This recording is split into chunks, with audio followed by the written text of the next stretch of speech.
Pai, nós nos colocamos diante de Ti nessa noite. Queremos seguir no rio que flui nessa casa. Queremos seguir fluindo neste rio, bebendo dessa água, sentados à Tua mesa.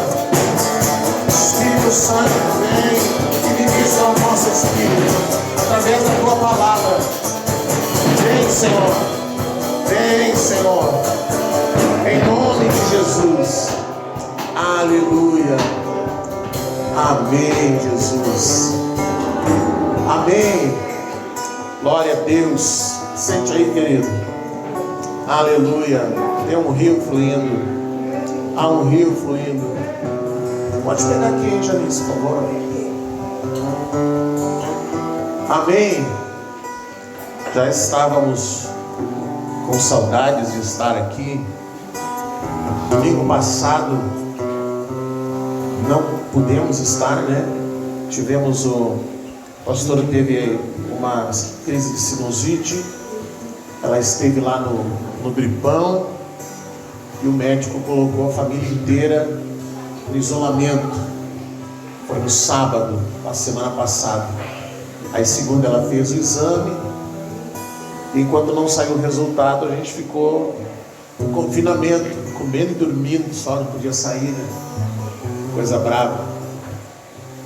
Mas igual nós nos sentamos ali e ficamos de longe assistindo ali na área, ali na garagem. O louvor deu para assistir, mas a palavra não.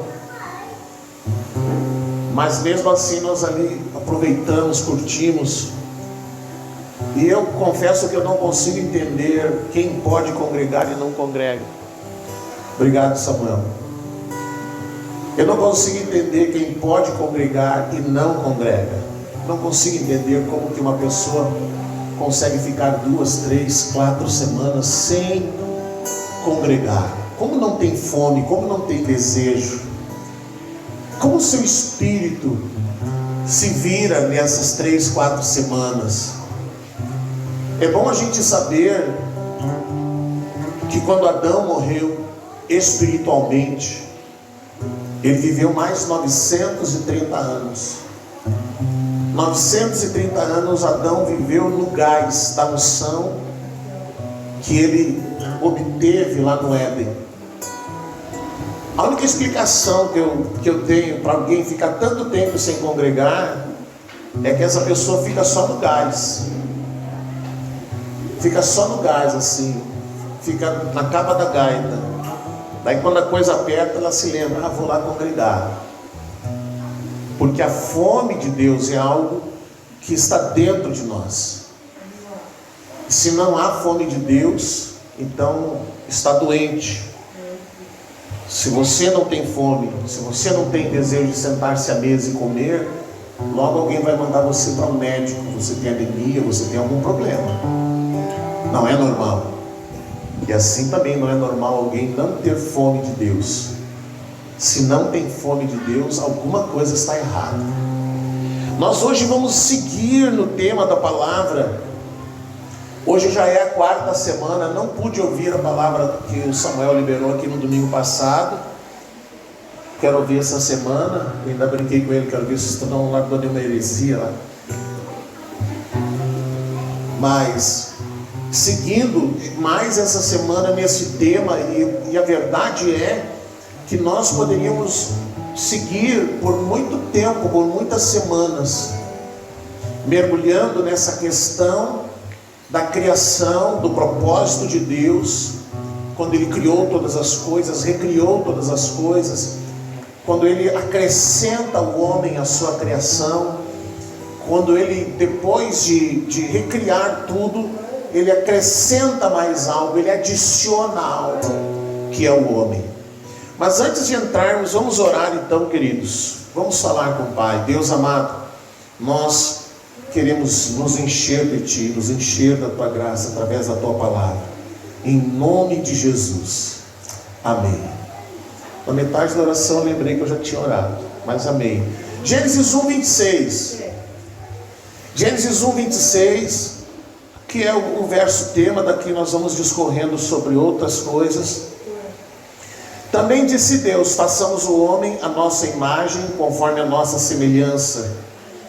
Tenha ele domínio sobre os peixes do mar, sobre as aves dos céus, sobre os animais domésticos, sobre toda a terra e sobre todos os répteis que rastejam pela terra. Criou Deus, pois, o homem à sua imagem, a imagem de Deus o criou. Homem e mulher os criou. E Deus os abençoou e lhes disse: sede fecundos, multiplicai-vos, enchei a terra e sujeitai-a. Dominai sobre os peixes do mar e sobre as aves dos céus e sobre todo animal que rasteja pela terra. Deixa eu colocar um louvor aqui, que eu perdi meu tangedor aqui, né? Deixa eu colocar um outro. Então, queridos, eu queria dizer para você que se você ouve, recebe algo, ouvindo a palavra que você não consegue entender, eu não consigo entender, e hoje certamente você vai ouvir alguma coisa e vai dizer, vai dar um nó assim na sua cabeça. Eu quero te dar um conselho, eu quero te dar uma dica que é muito importante. Quando você não entende, quando você não consegue compreender, e aí você tem dificuldade de seguir ouvindo a palavra, eu vou te dar um conselho de você pegar e você ouvir de novo a palavra. Vai lá no canal, assiste de novo.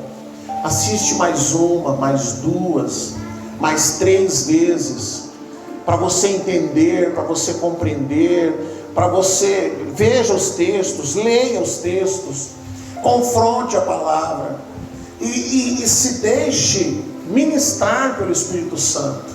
Porque às vezes, quando a palavra é liberada, conforme vai fluindo a palavra, às vezes é como se você tivesse bebendo algo forte, você dá aquele gole, você chega a vir umas lágrimas, que fica difícil de engolir, como se você estivesse tomando uma sopa muito quente, algo muito quente, dá aquela reação. E às vezes no nosso espírito nós recebemos uma palavra e aquilo parece que a gente tenta processar isso na mente, tenta processar isso como uma informação, tenta processar isso apenas como alguma outra coisa, e aí a nossa mente lá, como eu gosto de dizer, o tipo interno, eles dá choque, né? Eles não conseguem processar aquilo, porque você tem que processar isso no seu espírito. Essa palavra precisa passar pelo coração para chegar no seu espírito. Então, quando você não entende, hoje, logo mais, amanhã, a mensagem vai estar lá no canal. Assista de novo, assista mais 2, 3, 4 vezes. Faça anotações, confronte com a palavra e não desista de continuar ouvindo a palavra do Senhor. No último domingo, eu lembro que entre tantas coisas que a gente falou, eu comentei sobre os níveis de consciência. Os níveis de consciência da criação. E aí alguém diz assim, mas como assim? Que negócio é esse? Eu comentei isso para você entender como Deus foi aprimorando isso, como Ele foi... como Ele caprichou depois do homem. Quando Ele fez seres que não tinham consciência de nada, Ele fez outros seres com alguma consciência mínima, e aí depois Ele coloca no homem a consciência de todas as coisas. Ele dá ao homem a capacidade de, mesmo sem que alguém pregue para ele sobre Cristo, esse homem vai parar e vai pensar que é impossível que todas essas coisas que existem na face da terra, todas essas cores, se você já foi num zoológico, você já viu uma girafa, você já viu um tigre, você já viu um leão, as cores, você já viu os animais, você já viu uma foto bem detalhada de um animal, e você tem que olhar para essas coisas e você vai perceber a beleza desses animais. É impossível alguém olhar para essas coisas e imaginar que isso é um acaso, que essas coisas, que esses seres surgiram por um acaso. Existe um ser por trás de todas essas coisas que deu vida a esses animais, que determinou determinou a sua cor, o seu habitat, que determinou onde ele viveria e até onde ele iria. Se você já viu o mar, você já conheceu as praias de Santa Catarina, o Alessandro, a Bê já foram lá no Porto de Galinhas. Você olha para uma praia, vê as cores do mar. É impossível alguém olhar para isso e achar que isso é normal, é alguma coisa do acaso. Existe um Deus que criou todas essas coisas. Então Deus dotou o homem de uma consciência, onde ele vai observar toda essa natureza e ele vai perceber que existe um Deus, existe um Senhor, existe um Criador de todas as coisas, existe aquele que sustenta todas as coisas. E falando em sustenta todas as coisas, eu trouxe o versículo que eu tinha esquecido a outra vez, que fala que Cristo sustenta todas as coisas, que o nosso planeta, toda essa Via Láctea, toda essa atmosfera, cada estrela no seu devido lugar, cada planeta no seu devido lugar, a Terra com a sua rotação, e ela não sai do seu lugar, e de vez em quando surge uma notícia: está vindo um meteoro em direção à Terra, e se ele chocar com a Terra, vai acontecer isso, vai acontecer aquilo, vai alterar a rotação da Terra. Você já ouviu isso? E como que ela nunca sai? Isso é tão interessante que quando eu tive a graça e a oportunidade de ir a Israel, daqui para lá, quando a gente vai, se eu não me engano, são 12 horas sobre o oceano. Nós saímos de São Paulo em direção à Europa, lá em Madrid, na Espanha. Foram 12 horas para ir, e na volta o mesmo roteiro, depois da Espanha para cá, só que na volta a gente vem contra a rotação da Terra, daí a viagem demora 14 horas, ou seja, o avião anda e ele demora mais para fazer a mesma distância, porque daí ele vai contra a rotação da Terra. Meu Deus, quem é que sustenta tudo isso? É Cristo. Cristo é quem sustenta todas as coisas, que dá ordem para que o mar não ultrapasse os seus limites, que dá ordem para que as coisas sejam como elas são. E nós fomos dotados dessa consciência para perceber esse poder criador de Deus. Amém? Então hoje nós vamos entrar em Gênesis 2:7. Gênesis 2:7, que é quando Deus formou o homem. E talvez você vai ouvir algumas coisas hoje e você vai dizer: mas o pastor está viajando, o pastor está exagerando. Mas vai deixando o seu espírito aí aberto para receber a palavra. Gênesis 2:7 diz assim: então formou o Senhor Deus ao homem do pó da terra, e lhe soprou nas narinas o fôlego de vida, e o homem passou a ser alma vivente. Talvez eu não consiga falar sobre todo esse versículo hoje. Nós vamos ver uma parte sobre a formação do homem, e aí na semana que vem a gente fala sobre o sopro de Deus, o fôlego de vida que Deus soprou no homem. Mas hoje nós queremos entender qual era o propósito do Senhor. Então, o Senhor restaurou todas as coisas, o Senhor recriou todas as coisas. E nós vimos que algumas coisas Ele fez, algumas coisas Ele criou, mas o único ser que Ele formou foi o homem. No homem, Deus pegou elementos que existiam e acrescentou algo mais. Ele pegou a terra, Ele pegou o ar, Ele pegou os céus, e Ele acrescentou algo mais para formar o homem, para dar vida ao homem. E aí a questão é: quando Deus criou esse homem, quando Ele adiciona a criação, a tudo que Ele criou, Ele adiciona o homem, porque o homem não existia antes. O homem, ele foi formado pelo Senhor quando Ele recria todas as coisas. Então Deus decidiu, numa reunião da Trindade, Ele decide: façamos o homem. Façamos o homem a nossa imagem e semelhança. Imagem e semelhança. Então esse era o propósito de Deus. Nós já vimos que quando Deus criou esse homem, o desejo de Deus era formar um homem que fosse igual a Cristo. o desejo de Deus o Pai é ter uma família de muitos filhos, mas não é qualquer tipo de filho. Não é um filho desobediente, não é um filho de coração duro, não é um filho irresponsável, não é um filho pródigo. O desejo dele é ter filhos iguais a Cristo. Amém? Filhos iguais a Cristo. Então, como ele agora, ele tirou Satanás da sua posição, porque a responsabilidade de Satanás, uma delas era cuidar da terra, era organizar, administrar a terra. Então, quando o Senhor recria todas as coisas, e ele agora coloca o homem nessa posição, o homem agora ocupa a posição de governar, de dirigir todas as coisas. Por isso que quando ele forma o homem, ele diz: você tem que fazer isso, você tem que cuidar da terra, você tem que trabalhar na terra. Ele dá ordens para o homem, ele dá serviço para o homem. O homem agora, ele é formado, ele é trabalhado pelo Senhor para ser a glória da sua criação. O centro de toda a criação de Deus é este homem. Mas este homem, ele não foi criado para ir para o inferno. Este homem não foi criado, Deus não teve todo o trabalho de criar todas as coisas, de adicionar o homem para depois condená-lo ao inferno. O inferno não foi feito para o homem. A palavra diz que o inferno foi feito para Satanás e os seus anjos, não foi feito para o homem. E o desejo de Deus é que nenhum homem seja condenado ao inferno, que nenhum homem seja condenado a uma separação eterna dele. Mas também ele proveu um meio, que é a salvação.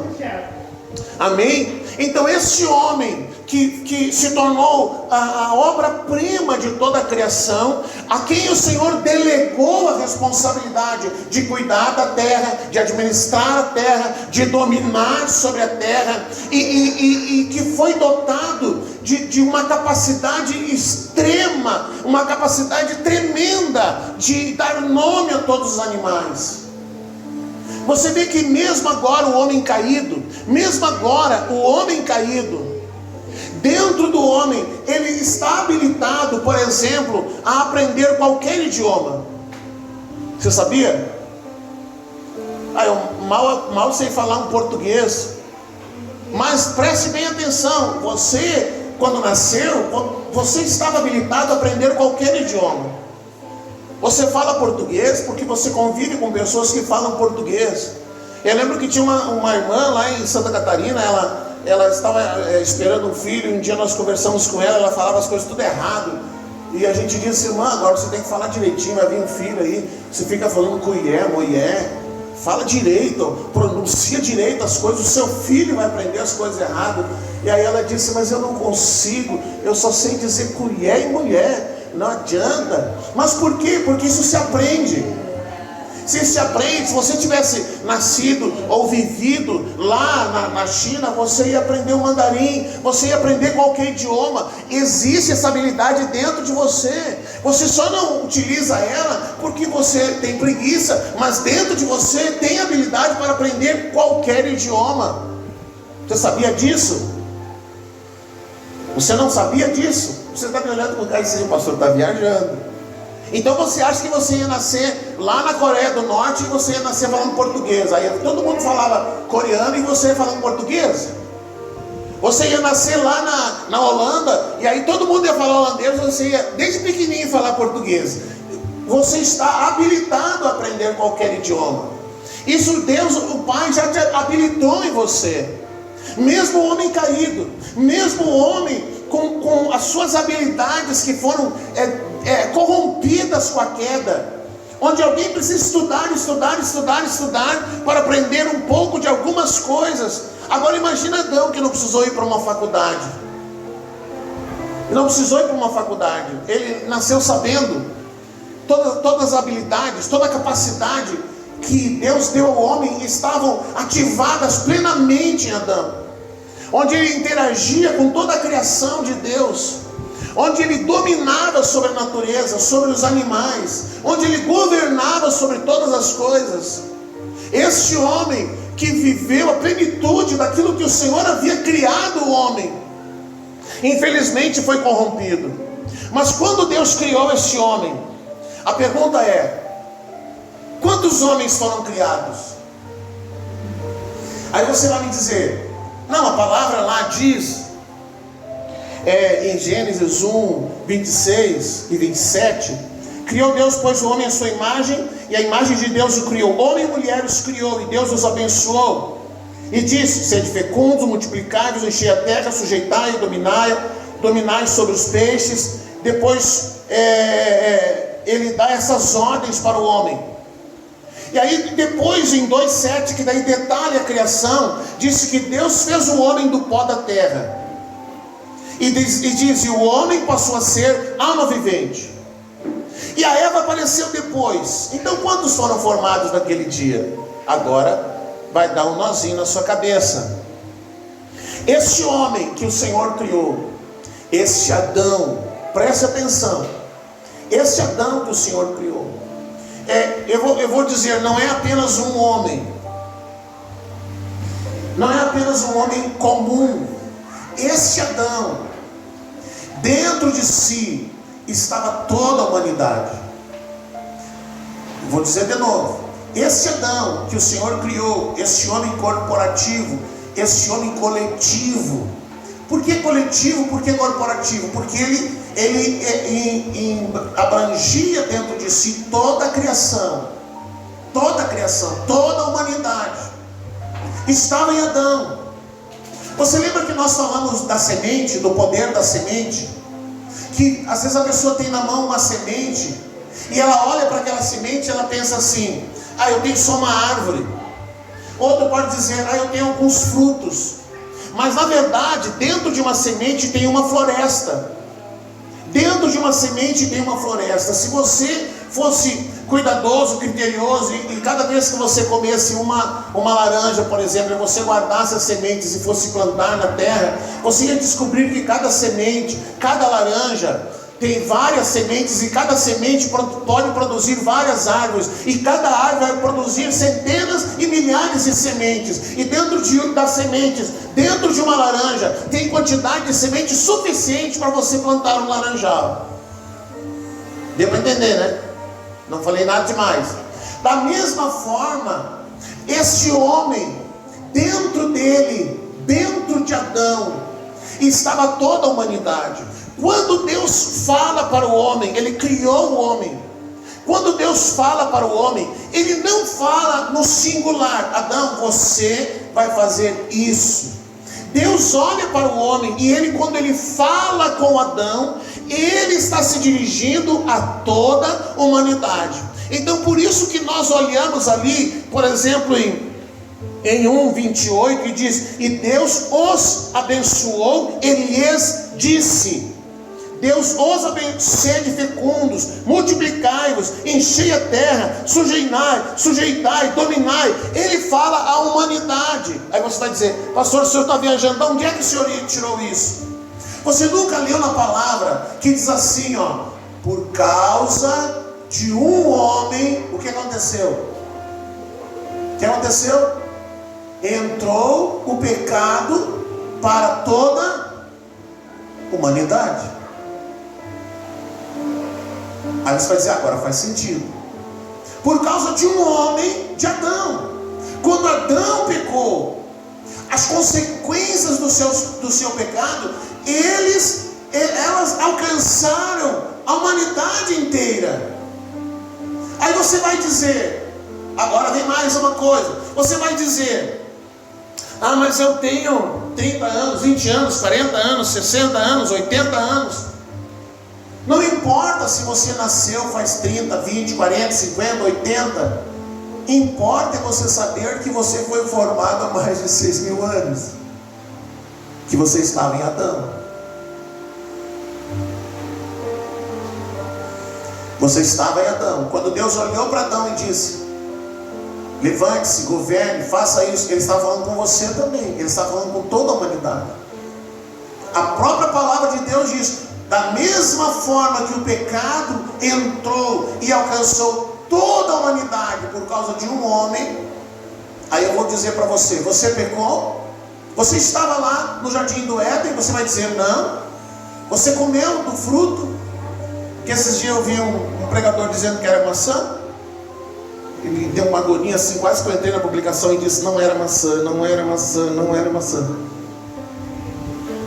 Você estava lá, você comeu do fruto, não. Mas a palavra de Deus diz que por causa de Adão, você também foi condenado ao pecado. Por que você foi condenado ao pecado? Porque você se tornou uma semente. Quando o Senhor fala de como Ele vai restaurar todas as coisas, em Gênesis 3,15, Ele diz assim: porque a semente da mulher. Você está entendendo? Ele diz: porque a semente da mulher. Jesus levou 4.000 anos para vir e para cumprir a profecia de Gênesis 3,15.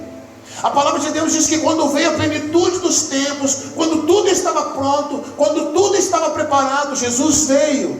Jesus veio como homem, a semente da mulher. E aí a palavra diz: assim como o pecado entrou para toda a humanidade, por um homem, Jesus Cristo, todos podem ser resgatados, vivificados, santificados, purificados também por um homem, pela atitude de um homem. Então não importa se você nasceu faz 30, 40, 50, 80 anos. Importa é você saber que você estava lá sendo formado naquele dia em que o Senhor formou Adão. E quando Deus deu as ordens para Adão, você estava lá. O que o Senhor falou, isso estava sendo direcionado para você. Quando o Senhor olhou para Adão, depois do seu pecado, depois da sua condenação, e Deus disse para Adão assim: agora do suor do teu rosto comerás o teu pão. Então isso quer dizer que até aqui Adão, ele tinha responsabilidades. Ele também tinha que cuidar do jardim, ele também tinha que lavrar a terra, ele também tinha que cuidar de todas as coisas. Mas ele não tinha que fazer isso para se sustentar. Ele trabalhava igualmente, mas ele não tinha o compromisso de fazer isso para se sustentar. Agora Deus disse: agora Adão, você quer comer, você vai ter que trabalhar. E isso Deus disse para o homem. E embora que todas as mulheres gostam de trabalhar para ajudar o seu marido, para o sustento da casa, porque tem seus projetos, porque tem os seus ideais, a responsabilidade de cuidar da família, de gerar para a família, de prover para a família, Deus disse para Adão, Ele não disse para Eva. Essa é a responsabilidade do homem: do suor do teu rosto comerás o teu pão. Deus disse isso para o homem. Então, se em dado momento há necessidade de alguém sair para trabalhar, não mande a mulher, vai você, vai o homem. É para o homem que Deus disse isso. Em todo o tempo, já são, 40 anos mais de ministério. Em algumas situações, eu precisei largar, deixar de ser apenas um pastor e trabalhar, para poder prover o sustento. Porque não havia como aquela congregação nos sustentar. Então eu lembro que talvez na primeira vez que isso aconteceu, a pastora disse: nós vamos ter que ter um trabalho, não há como nos sustentar. Ela disse: você cuida da igreja e eu vou trabalhar. Eu disse: não, senhora, eu vou trabalhar. Não, mas você tem que cuidar da igreja. Não, eu não tenho que cuidar da igreja, eu vou trabalhar. Minha responsabilidade é sustentar minha casa, minha família. E eu fui trabalhar. E como faço agora? Eu trabalho porque quero sustentar a minha família. Tem conta para pagar, tem boca esperando para comer. Eu não posso ficar esperando. É a responsabilidade do homem, não da mulher. Se a mulher não quer trabalhar, não vai trabalhar. Pode usar até a palavra para dizer: não, a Bíblia diz que é para você trabalhar. Deixa de ser preguiçoso, pega, está inchado e vai fazer pela vida. É você que tem que trabalhar. Ela não tem essa responsabilidade de trazer o sustento, essa responsabilidade de colocar sobre os ombros da mulher, de prover o sustento da casa. Ela não tem essa responsabilidade. Se trabalha porque quer ter uma vida melhor, porque quer ter melhores qualidades de vida. Mas é uma responsabilidade que Deus deu ao homem. Amém? Então Deus disse para o homem isso. E quando Deus disse para Adão: do suor do teu rosto comerás o teu pão, Ele está se referindo a mim e a você também, homem. E quando Ele disse para a mulher: a partir de agora, com dor você vai dar luz ao seu filho, isso Ele falou para todas as mulheres. São raras as que não têm a dor de parto, né? Com toda a dor de parto que a Miriam sentiu, ela vive dizendo que quer mais, né, Miriam? E a palavra diz assim: a mulher, quando sente as dores de parto, ela logo não quer mais ter filho. Ela diz: nunca mais. Mas logo passa a dor e ela olha para o seu filho e a alegria e o prazer de ter gerado o seu filho. Mas então Deus disse isso para a mulher: agora você vai ter dor, agora você vai com dor darás à luz ao seu filho. Até ali não havia praga, peste na terra, não havia espinhos e coisas. Deus olhou para a terra e disse: agora por causa disso você vai produzir os espinhos e cardos. Até ali o homem plantava e colhia, mas agora o homem teve que lidar com as ervas daninhas, em consequências do pecado de Adão.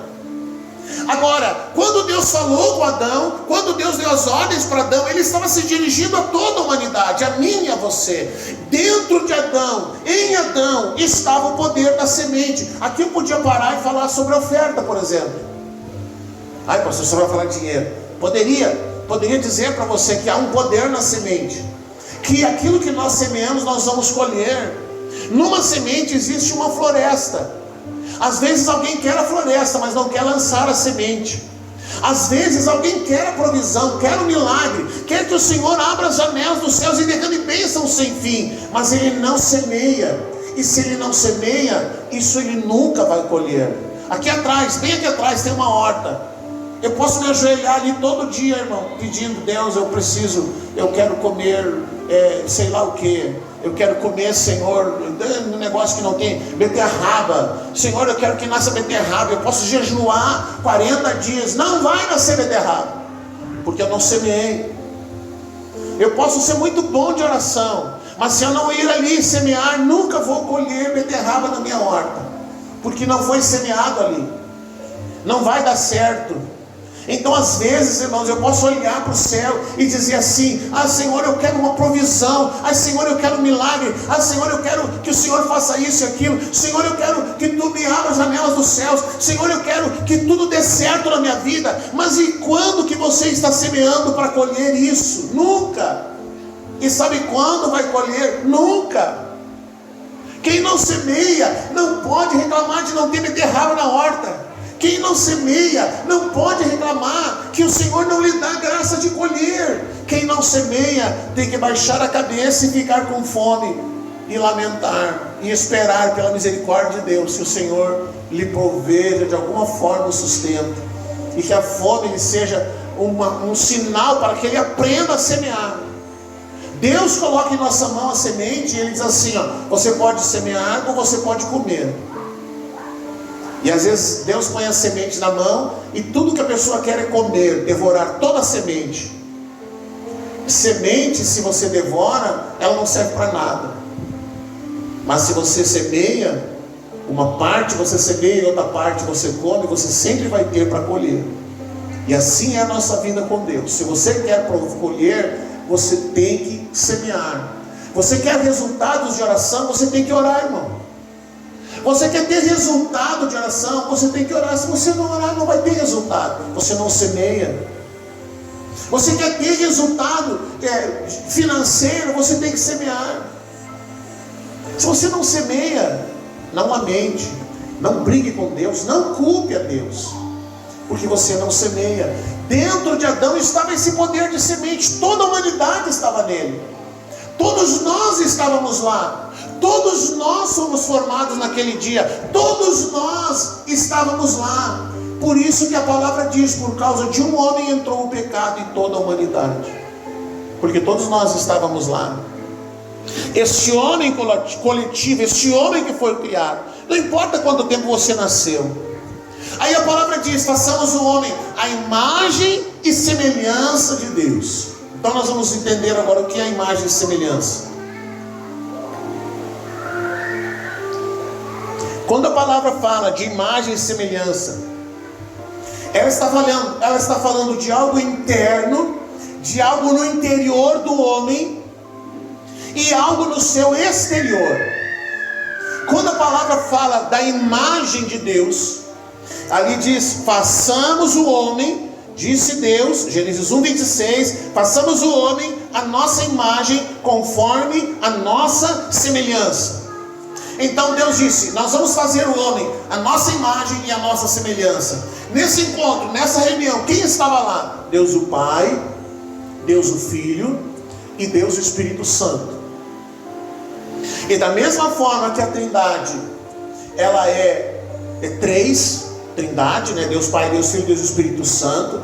Deus colocou no homem essa mesma capacidade. O homem é um ser tripartido, ou seja, o homem tem o seu corpo, tem a sua alma e tem o seu espírito.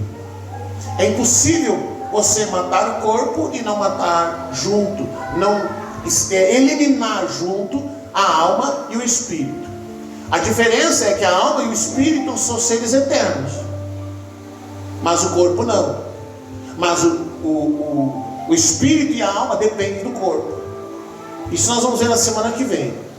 Mas Deus disse assim: façamos a nossa imagem, a nossa semelhança. O que quer dizer a imagem de Deus? A imagem de Deus significa que dentro do homem, no interior do homem, imagem fala do interior. No interior do homem, Deus colocou algo chamado espírito. E dentro do espírito do homem, é ali quando nós recebemos a Jesus, quando nós somos salvos, quando acontece a vivificação do nosso espírito, é dentro do nosso espírito que nós temos a habilidade, a capacidade de nos, vamos dizer agora, há pouco Maurício usou esse termo, de nos conectar com os céus. Então é fácil de entender. O nosso corpo e a nossa alma nos dá a capacidade, a habilidade de nós percebermos as coisas do mundo natural. Então, você ouve os sons, você se deleita com uma música, você sente os odores de um perfume. Alguém lá está preparando um almoço, preparando uma refeição, e aí você está lá com fome, aquele perfume, aquele odor daquele alimento, aquilo se deleita, aquilo aguça o teu apetite. Isso são capacidades e habilidades do nosso corpo e da nossa alma. Então você pode observar as cores, você pode, com o seu tato, você consegue perceber as texturas, a textura de um tecido, da pele de uma pessoa. Você pode, eu lembro quando eu fiz o curso de artes gráficas, a gente tinha que aguçar a visão e o tato, porque a gente trabalhava com uma variedade imensa de papel, e a gente tinha que aprender a tocar no papel e a saber que papel era aquele, qual era a textura, qual era o peso daquele papel, quantas gramas tinha aquele papel, e essas habilidades elas tinham que ser aguçadas no tato. No tato, são habilidades que o corpo tem, que a alma tem, de se sintonizar com as coisas naturais. A voz, o cheiro, você falar, você se comunicar. Tudo isso são habilidades do corpo e da alma, para você se situar nesse mundo, para você perceber esse mundo, e além das emoções, da alegria, do amor, da raiva, do ódio, são coisas da alma, do corpo. Agora, a única capacidade, a única maneira, a única forma que nós temos de perceber Deus, a única capacidade que nós temos de perceber as coisas de Deus é com o Espírito.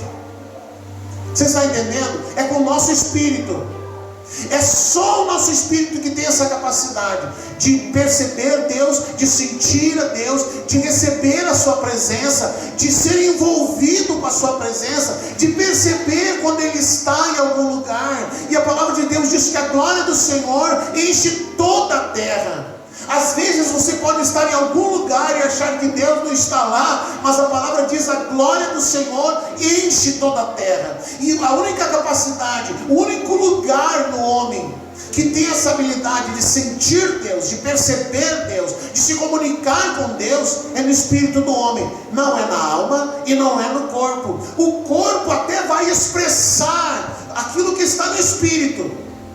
O corpo até pode expressar o que está no Espírito. Onde está o Espírito? Dentro do homem, no interior do homem. Jesus mesmo disse: aquele que crê em mim, do seu interior fluirão rios de água viva. Da onde? Do Espírito. Aí você vai lá fazer um raio-x, você vai lá fazer um exame muito sofisticado, um ultrassom, e o médico vai procurar lá onde está o espírito. Ele não vai achar, ele vai achar os seus olhos, ele vai achar o coração, vai achar pulmão, vai achar fígado, vai achar tudo aqui, mas ele não vai encontrar o espírito, porque o espírito é um espírito, não pode ser fotografado, mas é a tua capacidade de captar as coisas espirituais. É como um rádio que capta as ondas de rádio que ficam no ar. Você não vê, mas elas estão ali no ar, cheio de vozes cruzando aqui por cima. E aí você tendo um bom rádio, você consegue captar as vozes que vêm de longe.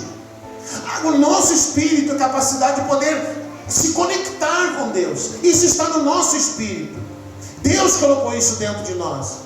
Então quando ele diz assim, façamos o homem à nossa imagem, ele colocou dentro do homem a capacidade de ser formada a imagem de Deus dentro do homem. Como que Deus faz isso? Vamos ler a palavra. Como que Deus faz isso? 2 Coríntios 4:4. Vamos lá. 2 Coríntios 4:4.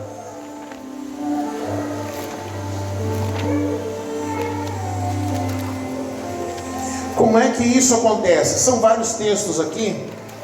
Diz assim: nos quais o Deus desse século cegou o entendimento dos incrédulos, para que não lhes resplandeça a luz do Evangelho da glória de Cristo, o qual é o que? A imagem de Deus. Cristo é a imagem de Deus. Onde que a imagem de Deus é colocada dentro do homem? No Espírito. O Espírito, a imagem de Deus é colocada dentro do homem no Espírito. Então quando Deus diz, façamos o homem a nossa imagem e a nossa semelhança, Deus está olhando para toda a criação. Ele está dizendo, o lugar dentro do homem onde Cristo precisa ficar é dentro do Espírito do homem. Amém? O que mais que diz a palavra? Colossenses 1:13.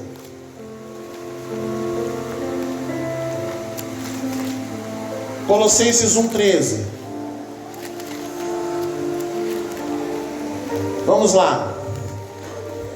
Do 13 ao 16.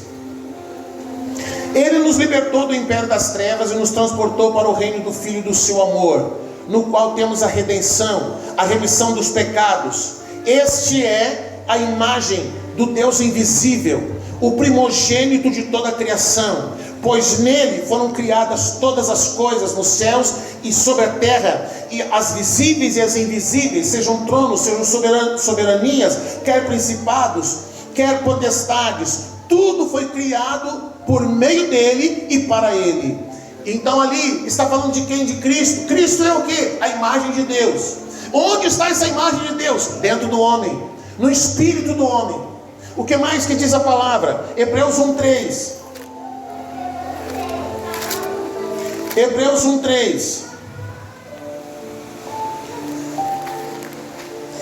diz assim: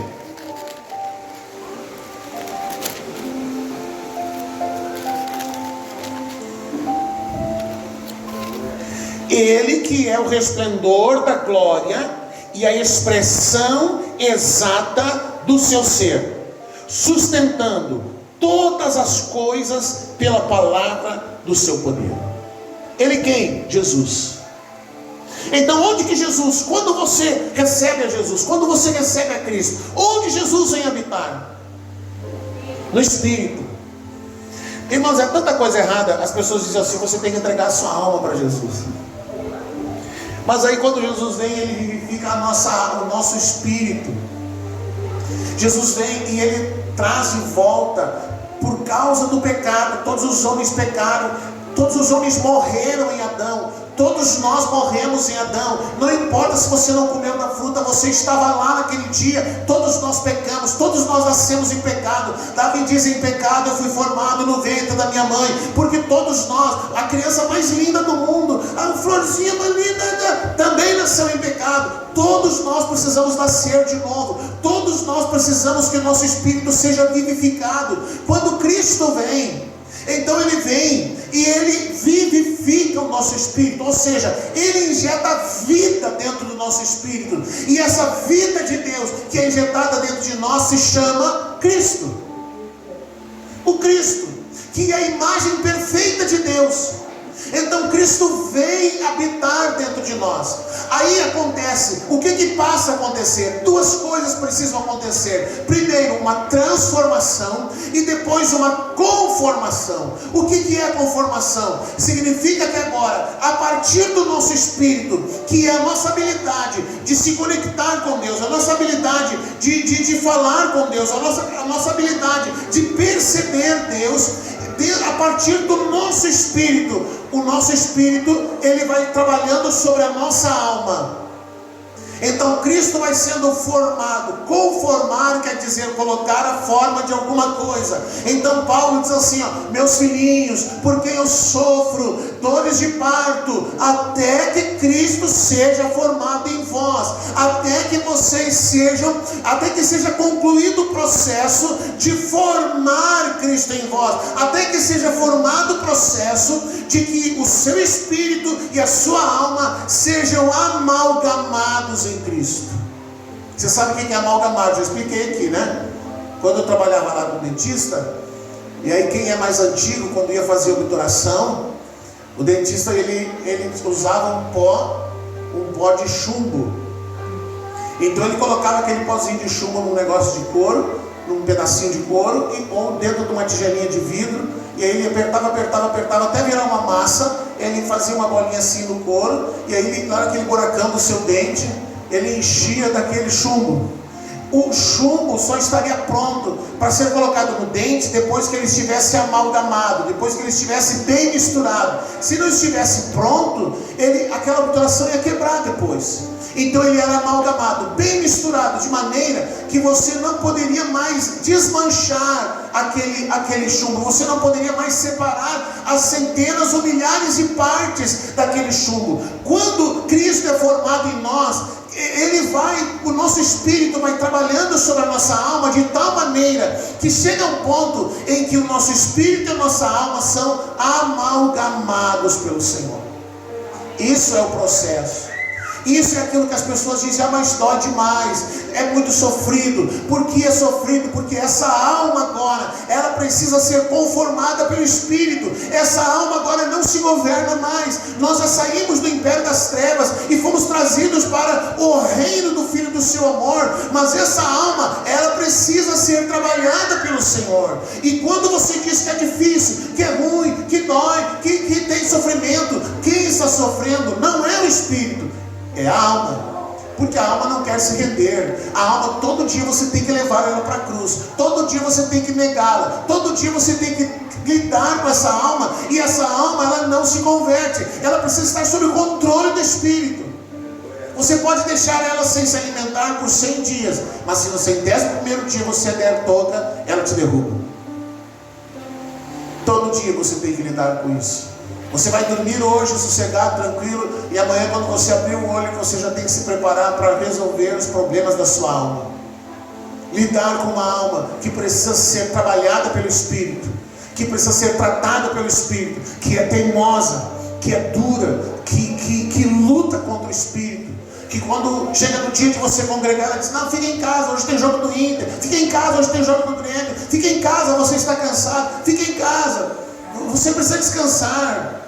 Deus entende. Isso é a voz da alma, que não quer alimentar o seu espírito. Por isso eu comecei falando sobre isso. Como que alguém pode ficar 3, 4 semanas sem se alimentar, sem alimentar o seu espírito, sem congregar? Não consigo entender. Fique 4 semanas sem comer o seu feijão com arroz. Pode achar ruim, mas fica 3, 4 semanas sem comer para ver. Vai para o hospital, vai ter problema de saúde. Assim é o nosso espírito. O que mais que diz a palavra? Então o homem foi criado à imagem de Deus. Qual é a imagem de Deus? É Cristo. Então o homem foi criado para que Cristo vivesse dentro do seu espírito, e para que do espírito ele pudesse então ser igual a Deus. Amém? Até aqui deu para entender? Mas aí a palavra fala que da semelhança. Vamos ver Romanos 5,14. Romanos 5,14.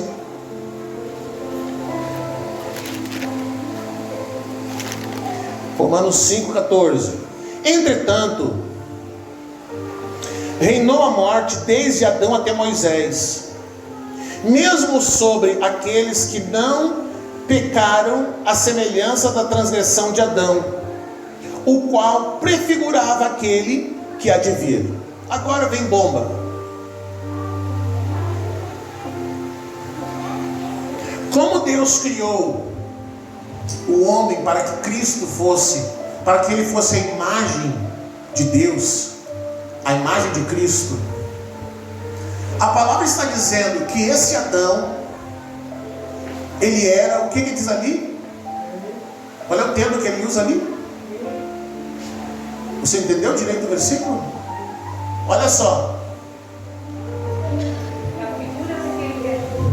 Olha o que diz. Presta atenção.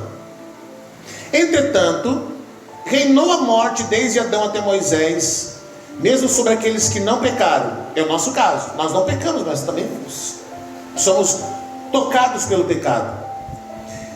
Sobre aqueles que não pecaram, a semelhança da transgressão de Adão, o qual, quem? Adão, prefigurava aquele que havia de vir. Adão era o que então?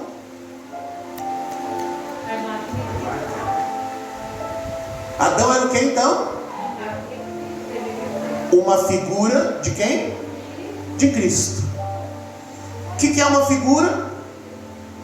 Você pega o seu filho, abre lá uma revista, tem figuras. O que é uma figura? Uma imagem. Uma figura é uma imagem. Então, Paulo explicando aos romanos assim, ó: Adão, que era uma figura de Cristo. Por que Adão era uma figura de Cristo? Porque Deus disse: façamos o homem a nossa imagem e semelhança. Adão era uma imagem de Cristo. É difícil se explicar? Adão era uma figura de Cristo. A palavra de Deus, ela tem várias figuras, várias imagens que representam Cristo. Então, por exemplo, tem a serpente de bronze. Você já leu sobre a serpente de bronze? Que quando o povo pecou, quando o povo desobedeceu, quando o povo transgrediu, Deus disse para Moisés assim: vai lá e faça uma serpente de bronze. Eles pecaram tanto, eles estressaram tanto Deus, que Deus permitiu, a única vez em toda a viagem de 40 anos no deserto, que Deus permitiu que as serpentes entrassem no acampamento e muitas pessoas morreram. E aí, quando eles começaram a morrer e perceberam que estavam morrendo por causa da sua desobediência, da sua murmuração, eles foram para Moisés. Aí Moisés orou e Deus disse: faça uma serpente de bronze. E quando você levantar essa serpente no meio do acampamento, então a gente tinha que colocar aquela serpente numa haste bem alta. E se acontecesse de alguém ser picado pela serpente e olhasse para a serpente de bronze, não morria. Então essa serpente de bronze era uma imagem de Cristo. Todos aqueles que olharem para ele serão salvos. Você está entendendo? Não está difícil, né? Era uma figura de Cristo, era uma imagem de Cristo. Assim como, por exemplo, Moisés era uma imagem de Cristo, que veio e ele era o que? Um libertador, que tirou o povo do Egito e levou para Canaã. Era uma imagem de Cristo que veio, que nos tirou do império das trevas e nos levou para o reino de sua luz, do seu Filho. Então Moisés era uma imagem de Cristo, era uma figura de Cristo. Mas Paulo está dizendo que Adão era uma das imagens de Cristo. Amém? Mas então nós estamos falando de algo interno. Mas aí quando a palavra de Deus fala de semelhança, ele está falando de algo externo. O que quer dizer ser semelhante a Deus? É manifestar a justiça de Deus. Então, toda vez que um filho do reino, onde Cristo está sendo formado no seu interior, toda vez que um filho do reino manifesta a justiça de Deus, manifesta o reino de Deus aqui na terra, ele está expressando a glória de Deus, ele está expressando o quanto ele é semelhante a Deus, sendo misericordioso, sendo compassivo, manifestando a justiça de Deus. Jesus, ele disse assim: toda vez que eu estive preso, não me visitaste, eu tive fome, não me deste de comer, eu estava nu e não me vestiste. E alguém disse assim: mas quando, Senhor? Quando que o Senhor estava doente? Quando que o Senhor esteve preso? Quando que o Senhor teve fome? Quando que o Senhor teve nu e nós não lhe vestimos? E aí Jesus disse: toda vez que você não fez isso a um desses pequeninos, era a mim que vocês estavam fazendo. Então, toda vez, como filhos do reino, que você estende a mão para manifestar a justiça do reino de Deus, alimentando alguém, curando o enfermo, socorrendo alguém, estendendo a mão, vestindo quem está nu, calçando quem não tem calçado, praticando a misericórdia, praticando a compaixão, praticando a justiça do reino, você está demonstrando que Cristo está sendo formado em você, e você agora não é apenas algo interior, você está expressando isso de uma forma no seu exterior, você está expressando aquilo que Deus está formando dentro de você. Porque se Deus não formar Cristo dentro de você, você não vai enxergar o mendigo, você não vai chegar no necessitado, você não vai ter compaixão de quem tem fome, você não vai ter nenhum mal-estar, vendo, por exemplo, a injustiça que fizeram com esse homem que foi morto essa semana, até morrer, espancado até a morte. Você vai olhar aquela notícia e para você, tanto faz, tanto fez, você não sente a dor, você não pensa que tem filhos, que tem esposa, que tem família, que alguém está chorando, que alguém está necessitando, alguém ficou sem um pai, alguém ficou sem marido. Mas o cara não prestava, ninguém presta. Mas se Cristo não estiver sendo formado em nós, nós não vamos ter compaixão, não vamos ter misericórdia, porque a palavra diz que Cristo, ele se movia por íntima compaixão. Íntima compaixão. Ele olhou para Jerusalém e ele chorou sobre Jerusalém, e ele disse: Jerusalém, Jerusalém, quantas vezes eu quis te juntar como uma galinha junta os seus pintinhos. E ele chorou sobre Jerusalém, ele chorou pelaquela cidade. Às vezes nós nos reunimos aqui, quem vem chorar pela cidade? Quem vem orar pela cidade? Quem vem chorar pela cidade? Quem se importa de orar que tem 126 pessoas isoladas por causa do vírus? Quem se importa se morreu 2 ou 3 essa semana? Quem se importa se tem mais tantos passando mal? Quem se importa quantos dias nós vamos ficar sem poder nos reunir porque vai entrar a bandeira vermelha? Quem se importa se vai ter culto ou não? Se a pessoa vem uma vez a cada 15, 20, 30 dias? Quem se importa? Se importa quem está sendo formado Cristo no seu interior. Sente falta, tem necessidade, tem compaixão, aquele onde Cristo está sendo trabalhado. Que olha para alguém e sabe que falta comida, que falta alguma coisa, e que como filho de Deus, como filho do reino, como cidadão do reino, eu não posso simplesmente bater no ombro de alguém e dizer: Deus vai prover o teu alimento.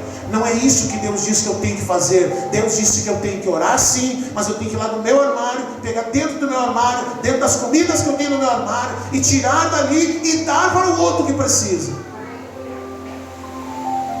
Isso é compaixão, isso é misericórdia.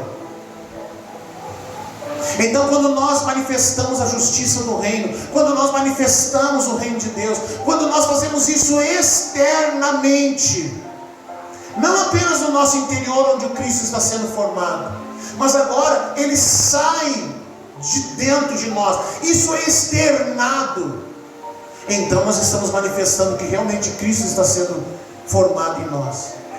E manifestamos isso com a justiça, com a misericórdia, com a compaixão, estendendo a mão, ajudando, chorando com quem chora e se alegrando com quem se alegra. Amém? Não vai dar tempo. Próximo domingo já deu aqui, deu quase 1 hora. No próximo domingo eu quero falar quando Deus soprou nas narinas do homem. O que significa isso? Então, querido, nessa noite nós queremos encerrar. Eu quero encerrar nessa noite que às vezes, querido, Existe muita falta da realidade de Deus. Nesse tempo, nessa época, se tornou, como é que eu vou dizer? Se tornou moda cantar, por exemplo, sobre canções do reino. Então, às vezes, eles gostam de cantar essa casa é sua casa. Faça o que você quiser, tire as coisas do seu lugar. Mas a pessoa faz questão de manter Jesus na sala e não deixa Jesus entrar naquele quartinho da bagunça, das coisas que ninguém vê. Não adianta a pessoa deixar a Bíblia aberta no Salmo 91, porque é um salmo forte, poderoso, mas ele nunca entrou no esconderijo do Altíssimo. Ele quer estar debaixo das asas do Senhor, mas ele nunca entrou no esconderijo do Altíssimo. E estar debaixo das asas do Senhor é um direito e um privilégio só de quem entra no esconderijo do Altíssimo. Não adianta ter a Bíblia aberta no Salmo 23, o Senhor é meu pastor e nada me faltará, e esperar que nada falte, mas enquanto o Senhor não é o seu pastor. Então falta a realidade. Não adianta ter habilidade para cantar, não adianta ter eloquência para falar e não ter realidade. Não adianta cantar, Abba, tu és o meu Pai, tu és a minha realidade, e não é a realidade. Não adianta vir aqui cantar, há pouco o Maurício estava cantando, né? Traz a realidade do teu reino. Não adianta cantar, traz a realidade do teu reino, e o reino de Deus não ser uma prioridade no nosso coração. Então falta a realidade às vezes. Eu não estou dizendo isso para você, eu estou dizendo isso porque milhares de pessoas vão ouvir essa palavra depois. Mas se serve para você, o chapéu está jogado aí, pega que é sua.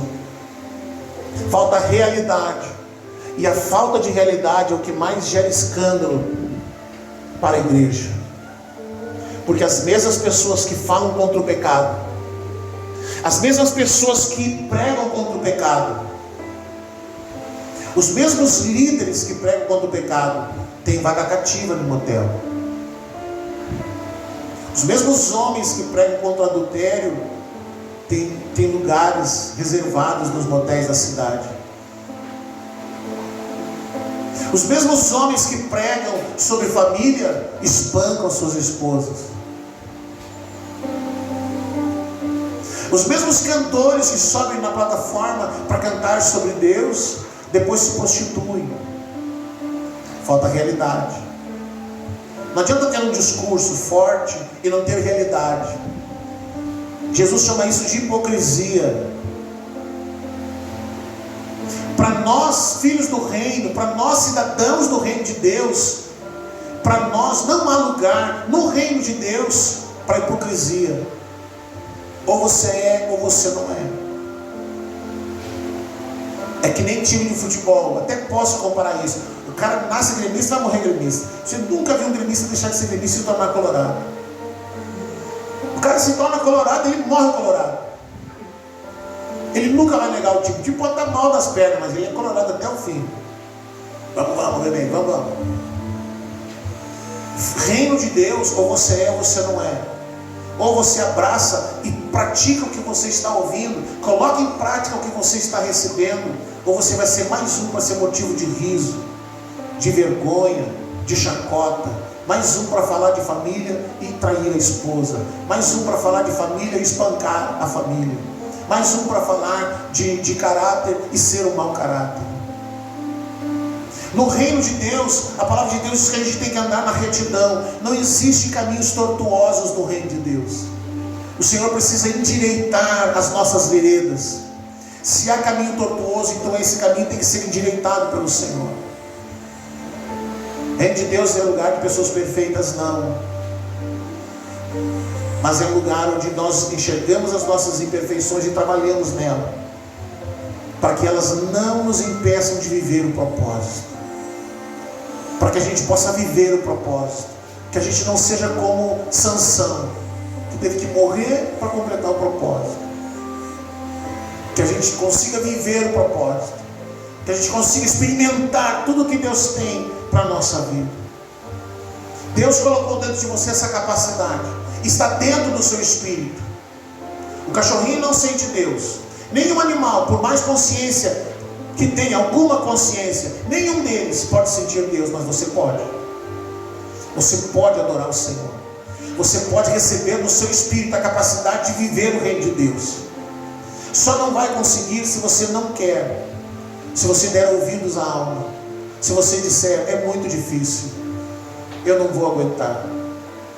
Por você, você não aguenta, mas pelo Espírito de Deus que está em você, você aguenta. Amém? Vamos ficar de pé e vamos orar. Semana que vem nós vamos falar sobre quando Deus soprou nas narinas do homem.